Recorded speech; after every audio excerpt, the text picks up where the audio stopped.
Hello everyone, welcome to my class. आज हम start करने वाले हैं क्लास 10th केमिस्ट्री का chapter number 3 metals and non metals. तो इस क्लास को स्टार्ट करते हैं कि मेटल्स और नॉन मेटल्स में बेसिक डिफरेंसेस क्या होते हैं। ठीक है, तो देखते हैं। अब अभी तक हम सब जानते हैं कि हमारे पास 115 एलिमेंट्स ऐसे हैं जो हमारे लिए क्या है, नोन है। 115 एलिमेंट्स हमारे लिए नोन होते हैं। ठीक है, और ये जो 115 एलिमेंट्स हैं, इनकी जो प्रॉपर्टीज है उनमें डिफरेंसेस भी हैं और उनके अंदर सिमिलैरिटीज भी हैं। तो इनकी जो प्रॉपर्टीज है इन एलिमेंट्स की, उनके अंदर डिफरेंसेस भी हैं और सिमिलैरिटीज भी हैं। ठीक है, और हमने इन 115 एलिमेंट्स को दो कैटेगरीज में क्या किया है, क्लासिफाई किया है, मेटल्स में और नॉन मेटल्स में। ठीक है, अब यहां पर ये जो मैंने बात करी कि इनकी प्रॉपर्टीज में डिफरेंसेस भी हैं और सिमिलैरिटीज भी हैं, तो यहां पर ये देखने वाले कि जितने भी मेटल्स होंगे, 115 एलिमेंट्स में से जितने भी मेटल्स होंगे, उनकी प्रॉपर्टीज आपस में क्या होंगी, सिमिलर होंगी। तो all metals have similar properties.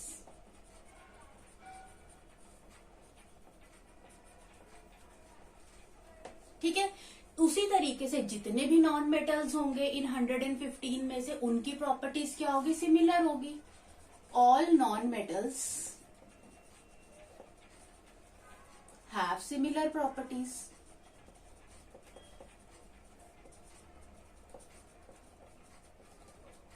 ठीक है, अब लेकिन मेटल्स और नॉन मेटल्स की प्रॉपर्टीज आपस में मैच नहीं कर सकती। ठीक है, तो but properties of metal and non-metal are different। ठीक है, तो मेटल्स और नॉन मेटल्स की आपस में प्रॉपर्टीज मैच नहीं कर सकती। इनकी प्रॉपर्टीज में हमें क्या देखने को मिलेंगे, डिफरेंसेस देखने को मिलेंगे।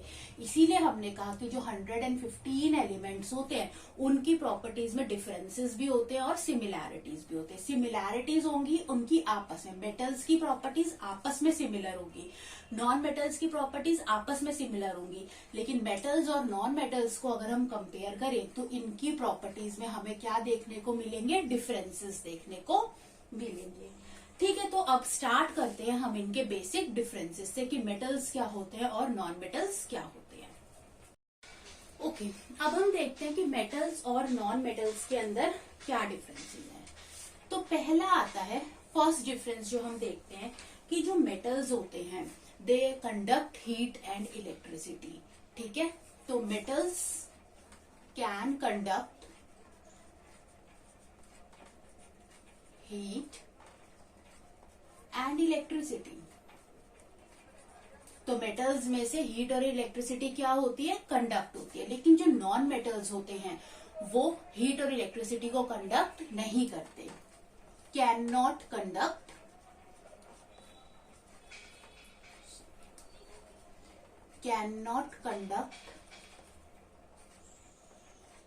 Heat and electricity. ठीक है, फर्स्ट डिफरेंस हो गया। सेकेंड डिफरेंस होता है, जो मेटल्स होते हैं, ठीक है, वो हार्ड होते हैं, स्ट्रॉन्ग होते हैं। ठीक है, लेकिन जो नॉन मेटल्स होते हैं वो सॉफ्ट होते हैं। ठीक है, they are not strong. Difference होता है कि जो मेटल्स होते हैं वो क्या होते हैं, शाइनी होते हैं, उनकी शाइनी अपीयरेंस होती है, लस्ट्रस होते हैं। लेकिन जो नॉन मेटल्स होते हैं वो डल होते हैं। ठीक है, उनके अंदर आपको कोई भी शाइन या लस्ट्रस प्रॉपर्टी देखने को नहीं मिलेगी। फोर्थ होता है कि जो मेटल्स होते हैं वो मेलिएबल एंड डक्टाइल होते हैं, मेलिएबल एंड डक्टाइल। ठीक है, मेलिएबल और डक्टाइल का मतलब भी ये है कि अगर आप इनको मेटल्स को हैमर से बीट करें, ठीक है, तो ये थिन शीट ऑफ फॉइल में कन्वर्ट हो जाएंगे विदाउट ब्रेकिंग। टूटेंगे नहीं, ठीक है। या इसको कहते हैं मेलिएबल, जब वो थिन शीट में हैमर से अगर आप उनको बीटन अप करेंगे तो थिन शीट में कन्वर्ट हो जाएंगे और टूटेंगे नहीं। और डक्टाइल का मतलब ये होता है कि आप इनको थिन वायर के अंदर जितना भी चाहे स्ट्रेच कर सकते हैं, ये टूटते नहीं है। तो लिख लो, मेलिएबल का मतलब होता है beaten with hammer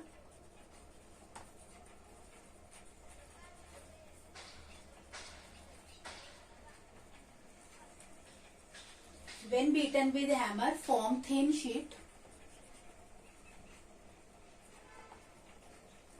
without breaking, ठीक है। डक्टाइल का मतलब होता है easily stretched into thin wire, ठीक है। तो ये मेटल्स की बहुत इंपॉर्टेंट प्रॉपर्टी होती है। लेकिन जो नॉन मेटल्स होते हैं ना, वो ब्रिटल होते हैं। ब्रिटल का मतलब होते हैं कि अगर आप इनको हैमर से बीटन अप करें, ठीक है, या आप इनको स्ट्रेच करने की कोशिश करें थिन वायर में, तो ये क्या हो जाएंगे, टूट जाएंगे, इजीली टूट जाते हैं, ठीक है। तो ये होते हैं ब्रिटल।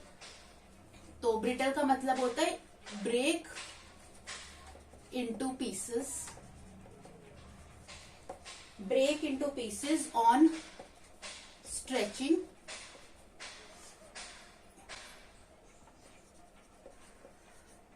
और हैमरिंग,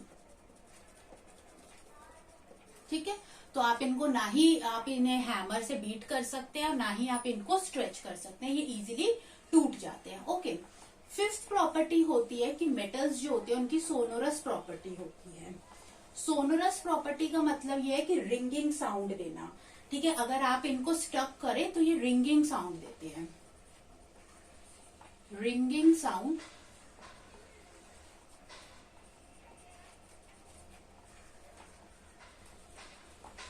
वेल स्ट्रक, ठीक है। लेकिन जो नॉन मेटल्स होते हैं ये नॉन सोनोरस होते हैं, इनके पास ऐसी कोई प्रॉपर्टी नहीं होती। ये अगर आप इनको स्ट्रक करेंगे तो इनके पास कोई भी रिंगिंग साउंड ये नहीं देंगे, ठीक है। सिक्स्थ जो है इसकी प्रॉपर्टी कि during chemical reactions,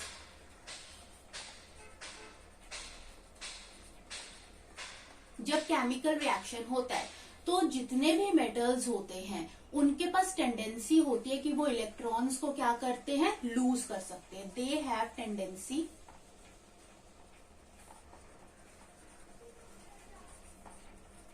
to lose electrons, ठीक है, ताकि वो अपनी स्टेबल कॉन्फ़िगरेशन को मेंटेन कर सके, ठीक है।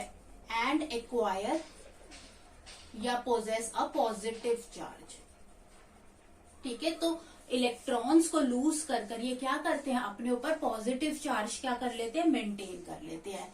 लेकिन जो नॉन मेटल्स होते हैं during the chemical reaction they have tendency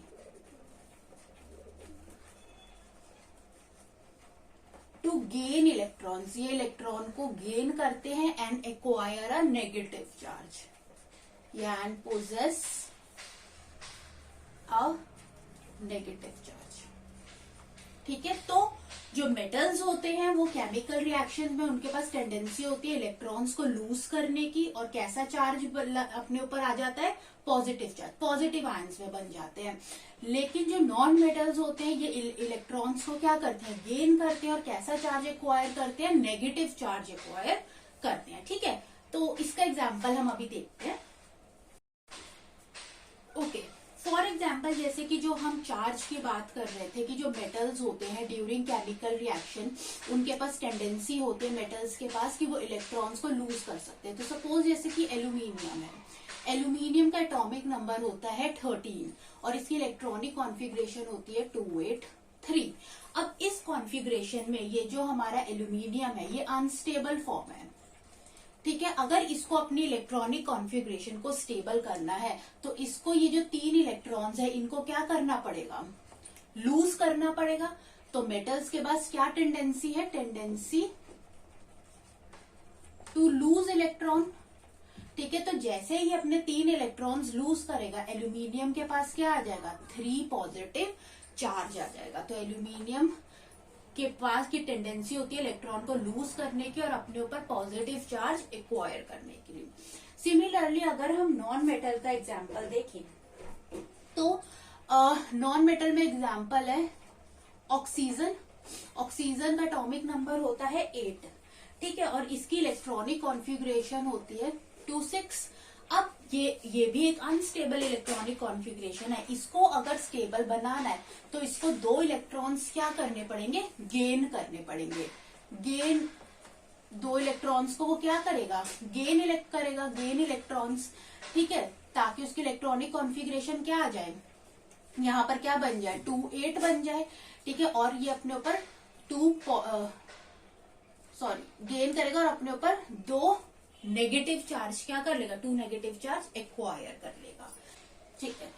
अब देखो जो मेटल्स होते हैं, ठीक है, जो भी हमारा 7th पॉइंट जो भी चल रहा है, जो मेटल्स होते हैं ना वो कभी भी गैसियस स्टेट में एग्जिस्ट नहीं करते, ठीक है, do not exist in gaseous state. ये गैसियस स्टेट में एग्जिस्ट नहीं करते मेटल्स, ठीक है। ऑल मेटल्स आर सॉलिड, ज्यादातर सारे ही मेटल्स जो होते हैं सॉलिड होते हैं एक्सेप्ट मरकरी। Hg होता है इसका। मरकरी जो होता है ये रूम टेम्परेचर में क्या होता है, लिक्विड होता है, ठीक है। तो जो मेटल्स होते हैं इनकी गैसियस फॉर्म नहीं होती, ये जनरली सॉलिड होते हैं, लेकिन खाली एक मरकरी है एक्सेप्शन जो कि लिक्विड होता है एट रूम टेम्परेचर, ठीक है। लेकिन जो ये नॉन मेटल्स होते हैं ना, हमारे पास टोटल 22 नॉन मेटल्स है जिनको हम जानते हैं, जिसके अंदर से 11 नॉन मेटल्स जो होते हैं ना वो गैस फॉर्म में एग्जिस्ट करते हैं, 10 जो होते हैं वो सॉलिड फॉर्म में है, और जो रिमेनिंग एक बचा है वो होता है लिक्विड फॉर्म में, ठीक है। इसके अंदर जो लिक्विड फॉर्म होती है वो होती है ब्रोमीन की, दैट इज Br, ठीक है। ये जो ब्रोमीन होता है ये लिक्विड फॉर्म में एग्जिस्ट करता है, ठीक है। अब जैसे इसके कुछ एग्जांपल्स देख लेते हैं यहाँ पर। पहले नॉन मेटल्स में जो गैसियस फॉर्म में है 11 जो कि हाइड्रोजन है, हीलियम है, ठीक है, नाइट्रोजन है, ओके, ऑक्सीजन है, फ्लोरीन है, देन नियॉन, क्लोरीन, ठीक है, क्रिप्टॉन है, जिनॉन है, रेडॉन है, ठीक है, एंड आर्गन होता है, ठीक है। तो ये सारे गैसियस फॉर्म में है। उसके बाद यहाँ पर कुछ सॉलिड फॉर्म भी देख लेते हैं इनकी। जो सॉलिड फॉर्म में यहाँ पर बोरोन, कार्बन, सिलिकॉन, ठीक है, एंड सल्फर, ये इसकी, या आयोडीन, ये इसकी क्या होती है, कुछ सॉलिड फॉर्म है, ठीक है। यहाँ पर एग्जांपल्स हैं जैसे कि, क्योंकि लिक्विड फॉर्म में तो खाली मरकरी है, बाकी सारे जनरली क्या होते हैं, सॉलिड फॉर्म में होते हैं। तो इसके तो बहुत सारे एग्जांपल्स हैं जैसे कि सोडियम है, पोटेशियम है, मैग्नीशियम है, कॉपर है, जिंक है, ये सारे क्या है, सॉलिड होते हैं, ठीक है।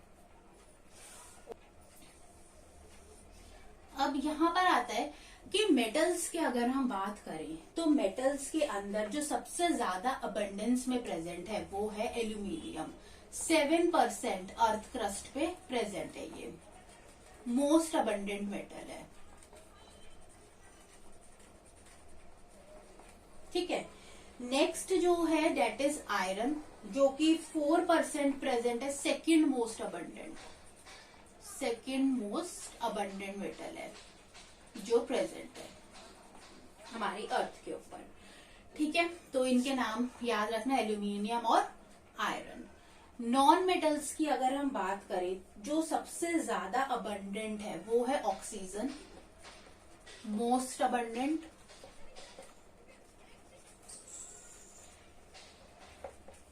ठीक है, मोस्ट अबंडेंट। ऑक्सीजन के बाद जो सेकंड मोस्ट अबंडेंट आता है वो आता है सिलिकॉन, सिलिकॉन के बाद आता है फॉस्फोरस, फॉस्फोरस के बाद आता है सल्फर, ठीक है। तो ये सेकंड मोस्ट अबंडेंट है, फिर ये थर्ड मोस्ट अबंडेंट है, और ये fourth most abundant non metal है जो हमारी अर्थ के ऊपर क्या होता है, प्रेजेंट होता है, ओके। अब कुछ और हमने इस पे बात करनी है इस टॉपिक पर। ओके अब कुछ और नॉन मेटल्स की हम बात करते हैं कि मेटल्स तो हमारे लिए जरूरी है ही है, लेकिन बहुत इंपॉर्टेंट नॉन मेटल्स भी हैं जो हमारे लिए जरूरी होते हैं, जैसे कि कार्बन। कार्बन एक नॉन मेटल है जिसको आप सी से डिनोट करते हो, रिप्रेजेंट करते हो। ये बहुत इंपॉर्टेंट नॉन मेटल है। क्यों? क्योंकि हमारी लाइफ के लिए बहुत असेंशियल है। क्यों? क्योंकि जो भी फैट्स हैं, प्रोटीन्स हैं, ठीक है, कार्बोहाइड्रेट्स हैं, वाइटामिन्स है, एंजाइम्स है, सब किससे बने हुए हैं? कार्बन से बने हुए हैं। Because protein, vitamins, fats, carbohydrates, ठीक है, या enzymes, all made of carbon. उनके अंदर क्या है? इन सब के अंदर कार्बन है। और ये सारी चीजें क्या है? हमारी लाइफ के लिए क्या है? असेंशियल। इसलिए कार्बन बहुत असेंशियल नॉन मेटल है। ठीक है, इसके बाद यहाँ पर है ऑक्सीजन। ऑक्सीजन जो कि सबसे ज्यादा अबंडेंस में प्रेजेंट है नॉन मेटल और बहुत ज्यादा असेंशियल है। सबसे पहले तो ब्रीदिंग के लिए ये इंपॉर्टेंट है। ठीक है, प्लस ऑक्सीजन जो होती है ना, इट सपोर्ट कंबशन। ये कंबशन को सपोर्ट करता है और हमें very important for burning of fuel which gives energy. ठीक है, support combustion which is important for burning of fuel for energy, जिससे हमें एनर्जी मिलती है। ठीक है, ऑक्सीजन हो गया। Next nitrogen. नाइट्रोजन भी एयर के अंदर प्रेजेंट है और ये कंबशन को क्या करता है? रिड्यूस करता है। रेट ऑफ कंबशन को क्या करता है? रिड्यूस करता है। रिड्यूस रेट ऑफ कंबशन, तो ये भी बहुत जरूरी है। इसके अलावा यहाँ पर सल्फर है, वो भी बहुत जरूरी है।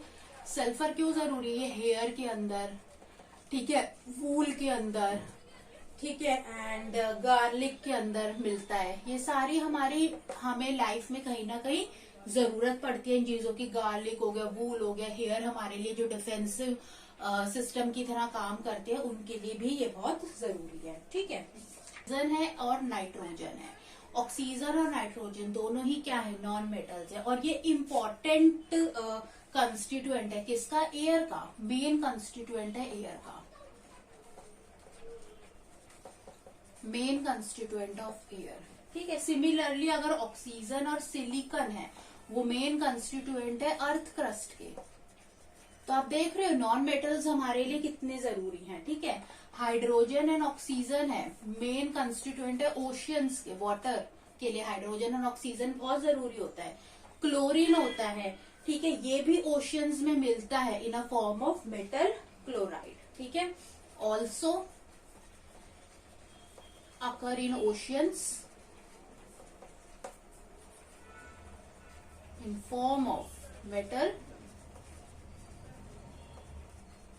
chlorides। ठीक है, तो ये सारा हमने बताया कि नॉन मेटल्स की क्या इंपॉर्टेंस है। ठीक है, तो यहाँ पर ये मैं क्लास खत्म करती हूँ, जिसमें हमने इस क्लास में हमने मेटल्स एंड नॉन मेटल्स के बेसिक डिफरेंसेस और उनके कुछ इंपॉर्टेंस देखी।